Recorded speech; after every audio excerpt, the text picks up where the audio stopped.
Happy March. It is March 1st, 2022. And we see our bees are active in the last few days. Of the last couple weeks, we've had warm days. And they're actually bringing in pollen into mid-February, pretty much towards the last week of February. So let's have a look and see what's inside. First time inspecting a hive since 2021. We have a brick on top. The brick goes this way. We have a date wrote here with a marker. It says October 18th, 21. We had a queen in here and it was checked and ready for winter. And this is the first inspection of this year. There's our lid. Under our lid we have our hive top feeder, and we feed from here. That way we got rid of our inner covers. We don't use those. Let's take a look. When I smoke a hive, I like to get a little bit of smoke going back here, as you can see, and just let it drift in a little bit. They don't like to be over smoked. And look at that. Ah, beautiful. It's been a while. Okay, I'm going to set the lid over here. Alright, let's take a look. Let a little smoke waft by again. I'll start over here on the side. I'm going to pull out this first frame. And we just have drawn comb ready to go. This is an 8-frame box, and there are 8 frames in here. And it looks like they've done well, and we have another drawn comb. And I can tell by the weight that there's nothing in there. It's empty, so I'll put it back where I got the first frame. And I'll continue that as I work the hive to keep the bees in the same pattern. And we have some open nectar here and here. They look healthy and happy. We do have some nectar coming in. There are some trees providing nectar and pollen.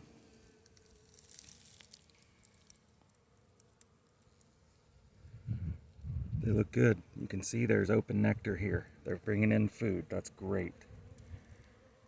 That's wonderful. That's what I was concerned about. Do they have food? They've gone out and they've made sure they're going to make it till spring. We still have a good month before we can really start working bees much. But on these warm days, it's nice to get out, inspect your honeybees, and know what you have, and it'll help you to be a better beekeeper. If you know what's going on in the hive, you're better equipped to take care of them. And there's the queen. Look at that right here. She's she's Italian. And does she have any brood in there? Let's see. Out of the way, she does. And there is some brood in there. Can you get a close-up of that? I don't know if you can see it in the cells here. They're covering it up and keeping it warm. Yeah, we can see it. Alright. So we do have brood in here. That's some really small eggs is what it is. But it's good to see fresh eggs being laid. These bees are the bees that last winter were in the hive. These bees will live longer than any of the other bees through summer. They stay in the hive and they don't fly as much and they don't wear their wings out, so they do live a longer lifespan. Although if I was a bee, I would want to live through summer, even if it was a shorter lifespan. I think it would be a good life. We've got plenty of honey on this hive. They've got capped honey here. They've got fresh honey over there, and that fresh pollen coming in has got that queen primed to lay eggs, and that is exactly what she's doing. And we usually feed pollen substitute here in a couple weeks. I don't want to prime them too early. If we get too much brood and it turns off cold, what happens is it'll freeze. So as much as I want to rush the bees and go, we have to also weigh the risks. And I'm not willing to take that risk this early in the year yet here in Missouri. Okay, everything looks good. I can see here's some of the pollen coming in. You can see the legs here.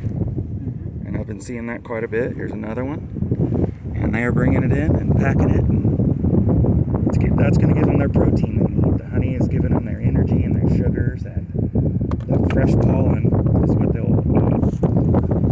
And when they have fresh brood hatch, these young bees, the hive will really get busy. Alright, that fits a little tight. So let's push this over. There we go, nice and tight.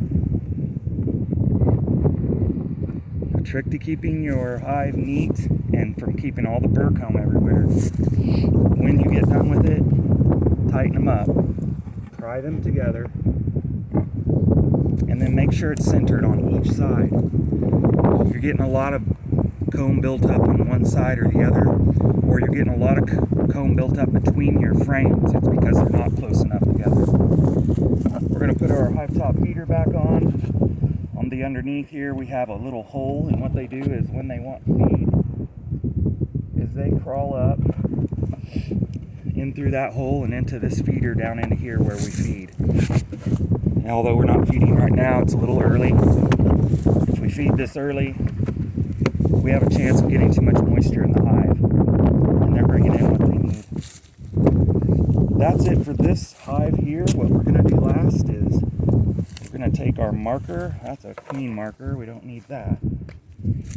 So we're going to go 3, 1, 22, queen. And they're good too. We've got a check mark there, so that way I know these guys are okay. They weren't going to need too much feed yet. That's it. Be happy.